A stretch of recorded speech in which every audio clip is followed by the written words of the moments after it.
खुलुमबाय बड'लेण्ड इंखं टेलिभिजन स्टुडिअ'आव आं उपमारानि दैमारि दिनैनि गाहाय रादाबाव दं। मानव कुमार रामसियारिया साबसिन फोरोंगिरि बान्था मोननो हादों। आयेन बेरेखायै भारतआव हाबफैनायनि थाखाय सानै बांलादेशिया हमजादों। आसाम पुलिस आरो आसाम राइफल्सआ जुथायै सिग्रोमनानै मिज'रामनि लाइटलां जिल्लायाव हाथियारजों लोगोसे गोथां गुलि बोखांनो हादों। हाग्रामा दालां आइ दैमायाव बार्थडे जाफैनानै सासे लाइमोननि जिउ खहा। दुर्गा फुजा, लक्षी फुजा आरो काली फुजानि थाखाय आसामाव गोदान एसअपि। 14 बोसोर बैसोनि उन्दै गथ'खौ जिनाहारि खालामदों दुथां हिजराया। नगावआव ट्रेजारिनि मावख'गिरि खुशबु हारलालकाया 1000 रां घुस जानानै पुलिसजों एरेस्ट खालामजादों। गसाइगावआव दिनै प्रि रिक्रुटमेन्ट ट्रेनिं होनायनि बादा बेखेवदों। कक्राझार जिल्ला बिजेपि हान्जानि गोदानै सायख'जानाय राजकुमार ब्रह्मआ बिबान आजावबाय। समाज रत्न बान्था आवथायनो हादों बरमा बियाबनि एमएलए भुपेन बर'आ।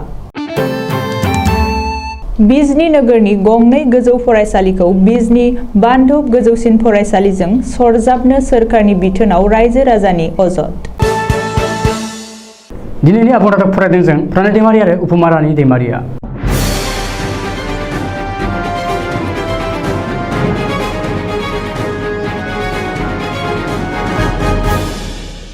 मानव कुमार रामसियारिया साबसिन फोरोंगिरि बान्था मोननो हादों। सोलोंथाइ आरो रादाब दैदेनगिरिफोरनि जौगानायनि थाखाय दानाय फोथायफुनजि फरेस्ट बैश्य फाउन्डेशनआ 15 सेप्तेम्बर 2021 गुवाहाटी प्रेस क्लाबाव 14थि सोलोंथाइ रादाब दैथायगिरि सान इडु जार्नालिज्म डे फालिनाय जायो। गुवाहाटी मुलुगसोलोंसालिनि बिबुंगोरा जर'खा थासारि बिगियानि डक्टर अबनिक कुमार भगवती लोगोसे गोबां गेदेमा सोलोंथाइगिरि बिथांमोननि आलासि महरै नुजाथियो। बे ओंथिगोनां जथुमाव बर' देरग्रा जथुमनि लेङाइ आफादगिरि समाज सिबियारि जर'खा लिरगिरि नलबारि जिल्ला सोलोंथाइ बिफाननिफ्राय आदर्श फोरोंगिरि महरै मान बावजानाय धमधमा गोजौ फरायसालिनि लोगो फोरोंगिरि मानव कुमार रामसियारि बिथाङा फरेस्ट बैश्य फाउन्डेशन बेसरकारिनि साबसिन फोरोंगिरि बान्था 2021 खौ मोननो हादों। बिथांनि बे बान्था मोननो हानायनि थाखाय बर' देरग्रा जथुमनिफ्राय आफादगिरि राजेन बसुमतारी आरो गाहाय नेहाथारि आनन्दराम औवारिमोना गोरबोनि हामलायनाय बावहरदों। मख'नो गोनांदि बिथांनि बे बान्था आजावनो हानायाव गांसे बैसागु फारि, गांसे मान बिलाइ, मोनसे ट्रफी आरो नोगोद रांनि थफ्ला मोननो हायो। आयेन बेरेखायै भारतआव हाबफैनायनि थाखाय सानै बांलादेशिया आसामनि धुब्री जिल्लायाव हमजादों। थांनाय हराव धुब्री सादर पुलिस स्टेशननि साब इन्सपेक्टर चित्रसान दास आरो माखासे पुलिस कनस्टेबलनि सिग्रोमनायाव आयेन बेरेखायै भारतआव हाबफैनाय सानै बांलादेशिखौ हमनो हादों। हमजानाय सानै बांलादेशिफोरखौ बांलादेशनि कुरिग्राम जिल्लानि सिङाव थानाय काथालबारि गामिनि 48 बोसोर बैसोनि माकबुल शेख आरो 18 बोसोर बैसोनि बाशिर शेख होनना सिनायथिनाय जादों। पुलिसनि सुलुंनि बादिब्ला हमजानाय सानै बांलादेशिफोरा नेपाल आरो भारतनि गुबुन गुबुन जायगाफोराव ब्रिक क्लिन्सआव लेबार मावो। माकबुलआ पुलिसनि सिगाङाव बुंनाय बादिब्ला थांनाय 20-30 बोसोरनिफ्रायनो नेपाल आरो भारतआव जिउ खुंनानै दं। गुबुन फारसेथिं बे जाथायजोंनो लोब्बा थानाय सिद्दिक शेख आरो सादालुल मुंनि सानै सुबुंफोरखौ बांलादेशी होनना सन्देह खालामना हमदों होनना धुब्रीनि एडिशनेल सुपारिनटेन्डेन्ट पुलिस रजि रानी शर्माया मिथिहोदों। आसाम पुलिस आरो आसाम राइफल्सआ जुथायै सिग्रोमनानै मिज'रामनि लाइटलां जिल्लायाव हाथियारजों लोगोसे गोथां गुलि आरो सानै दायनिगिरिखौ हमनो हादों। आसाम पुलिस आरो आसाम राइफल्सनि जुथायै सिग्रोमनायाव लाइटलां जिल्लानि सिङाव थानाय इन्ड'-म्यानमार बर्डाराव आयेन बेरेखा हाथियार म्यानमारसिम अरिजिन राइफल गंसे मेगजिन आरो गड़ 22 गोथां गुलि बोखांनो हादों। मख'नो गोनांदि बे सिग्रोमनाया मैया आसाम पुलिस आरो आसाम राइफल्सनि नाजानायाव लाइटलां जिल्लानि सिङाव थानाय जसाकुवा आरो बराक गामिनि गेजेराव थानाय सेकुल लुई दैमायाव जादोंमोन। गुबुन फारसेथिं मिज'रामनि चाम्पाइ जिल्लायाव मोन 15 थफ्लानि फरेन अरिजिन सिगारेट बोखांनो हादों। बोखांनो हानाय फरेन अरिजिन सिगारेटनि बेसेना 19,50,000 जागोन होननानै आसाम पुलिसआ फोरमायदों। चिरां जिल्लानि हाग्रामा दालां आइ दैमायाव बुधबारखालि सासे लोगोनि बार्थडे जाफैनानै 23 बोसोर बैसोनि खगेन मजुमदार मुंनि सासे लाइमोननि जिउ खहा जादों। खगेन मजुमदारा बिजनी थानानि बेन्दोंआव थानाय 1 नं दक्षिण माख्रा गामिनि गावबुरा महिम मजुमदारनि फिसाज्लामोन होननानै पुलिसनि सुलुङाव फोरमायदों। नखरनिया फोरमायनाय बादिब्ला बिसोर गासै सा9 लोगोफोरा भास्कर राय मुंनि सासे लोगोनि बार्थडे हाग्रामा दालां आइ दैमायाव जाफैदोंमोन। बिसोरनि गेजेराव भास्कर राय, गौतम राय, प्रदीप रायमोनखौ सिनायदों आरो गुबुन माखासेखौ सिनायाखै। ओजोंहाय लोगो भास्कर रायआ बुंथिनाय बादिब्ला खगेन मजुमदारा आइ दैमायाव दुगैदोंमोन, नाथाय बे समावनो दैमानि फाखन गिदिंनायजों बुखारलांजादों आरो बिखौ नागिरनानै मोननाय जायाखै। जाथायनि सोमोन्दै खौरां मोननानै पुलिसआ SDRF हानजानि हेफाजाबाव खगेन मजुमदारनि गोथै सहखौ नागिरदोंमोनब्लाबो मोननो हायाखै। बेनि उनाव SDRFआ बृहस्पतिबार खालिबो नागिरनाय खामानिखौ फुंनिफ्रायनो जागायफिनदों, नाथाय दासिमबो खगेन मजुमदारनि गोथै सहखौ बोखांनो हायाखै। सोलिफु बोसोर 2021 नि दुर्गा फुजाखौ मोजाङै मोजां बारग'लांहोनो थाखाय आथिखालाव आसाम सोरखारा गोदान SOP फोसावनो लाबाय। बे SOP बादिब्ला बयबो फुजा खुंफुं कमिटिया COVID-19 नि नेमखान्थिखौ मानिनानै सोलिनांगोन। मोनफ्रोमबो फुजा कमिटिया जिल्ला बेंगिरिनिफ्राय गनायथि लानांगोन। कमिटियाव थानाय बयबो सोद्रोमाफोरा मोन्नैबो भेक्सिन लानाय जाथारनांगोन। अदेबानि लाइमोनफोरा गंसेल' भेक्सिन लानायब्लाबो जागोन। फुजा मण्डपाव हाबनाय आरो ओंखारलांनाय लामाया आलादा आलादा जानांगोन। फुजा मुसुखानि सिगां आरो उनाव फुजा मण्डपखौ सेनिटाइज खालामनांगोन। हारिमुआरि हाबाफारि रावबो फुजा कमिटिया लानो हानाय नङा। फुजा जोबनायनि उनाव मुसुखा गारहैनायाव गोबां सुबुं थुबुर जानो मोननाय नङा। बिलिफांनि कार्फिउ जानायनि सिगाङावनो मुसुखा गारनाय खामानिया जोबनांगोन। गुवाहाटी नोगोराव 14 बोसोर बैसोनि सासे उन्दै गथ'खौ जिनाहारि खालामदों। फोरमायनो नांगोन दि 14 बोसोर बैसोनि उन्दै गथ'खौ गाज्रियै जिनाहारि खालामदों दुथां हिजराया। मख'नो गोनांदि जिनाहारि खालामजानाय 14 बोसोर बैसोनि उन्दै गथ'आ गुवाहाटी नोगोरनि लामायाव मुवा बेसाद फानथिंलाबायोमोन। बै उन्दै गथ'नि मुवा बेसादखौनो लानानै खारनायनि फाव खालामदोंमोन दुथां हिजराया आरो मुवा बेसाद लानानै खारजानाय उन्दै गथ'आ दुथां हिजराखौ उन उन होसोफादोंमोन। थिग बे समावनो खोमसि हरनि खाबु लानानै उन्दै गथ'खौ दस्रा जायगायाव हमना लांनानै गाज्रि जिनाहारि खालामदों दुथां हिजराया आरो बे जिनाहारि खालामनाय मुगैथाव जाथायाव सोराङाव फैदों। मख'नो गोनांदि दायनिगिरि दुथां हिजराखौ भरलुमुग पुलिसआ हमबाय आरो बेजों लोगोसे 7221 नि गसर बादियै दायनिगिरि दुथां हिजरानि हेंथायै नायबिजिरगोन होननानै सुलुङाव फोरमायदों। नगावनि जिल्ला ट्रेजारि मावख' एकाउन्टेन्ट मासियाव जिरायनाय मावख'गिरि खुसबु हारलालकाया नगावनि सासे पुलिस कनस्टेबलनिफ्राय 1000 रां घुस जानानै बुधबारखालि पुलिसजों एरेस्ट खालामजादों।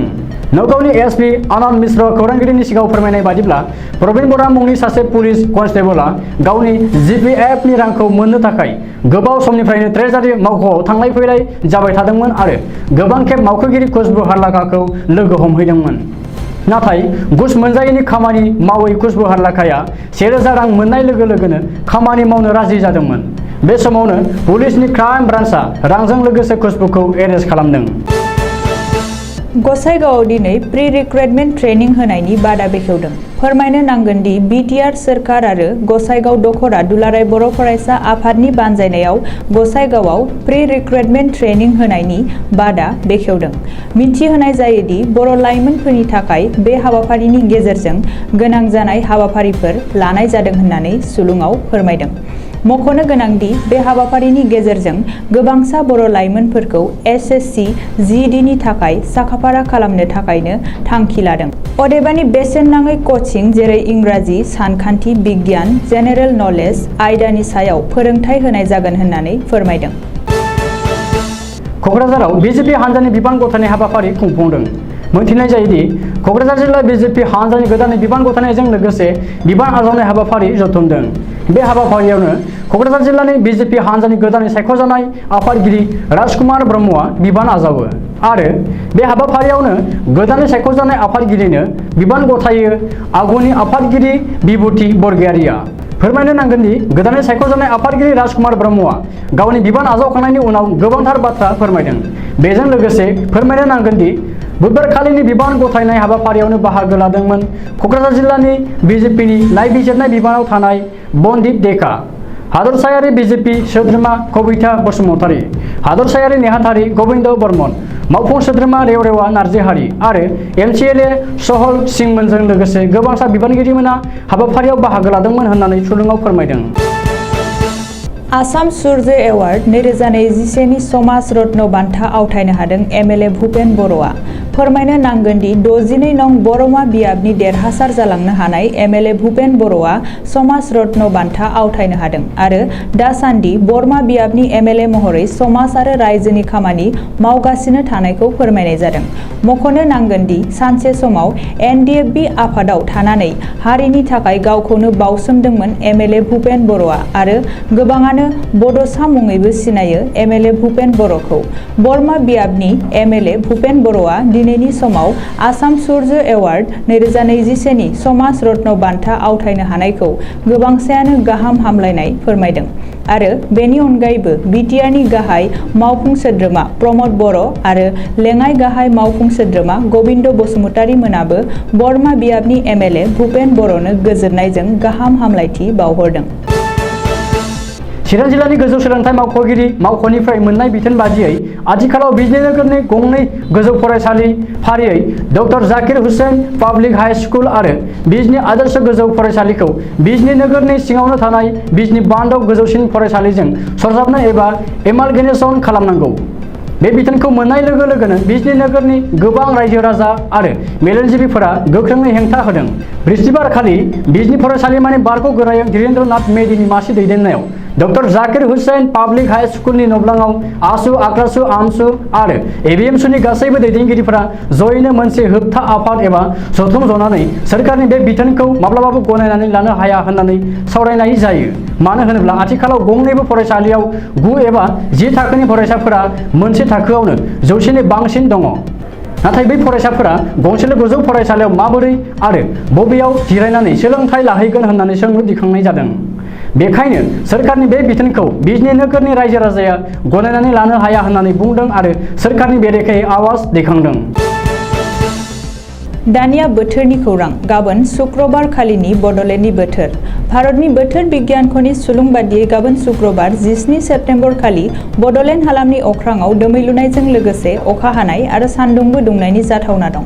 बड'लेण्डनि आवथायाव थानाय मोनब्रै जिल्लानि बोथोरनि गाबोननि सुलुंफोरा जाबाय फारियै क'क्राझार जिल्ला। गाबोन क'क्राझार जिल्लायाव बोथोरा 30 डिग्री सेल्सियास जागोन। चिरां जिल्ला। गाबोन चिरां जिल्लायाव बोथोरा 30 डिग्री सेल्सियास जागोन। बाक्सा जिल्ला। गाबोन बाक्सा जिल्लायाव बोथोरा 30 डिग्री सेल्सियास जागोन। उदालगुरि जिल्ला। गाबोन उदालगुरि जिल्लायाव बोथोरा 29 डिग्री सेल्सियास जागोन। दिनैनि रादाबा एसेनोसै। गोजोन्थों।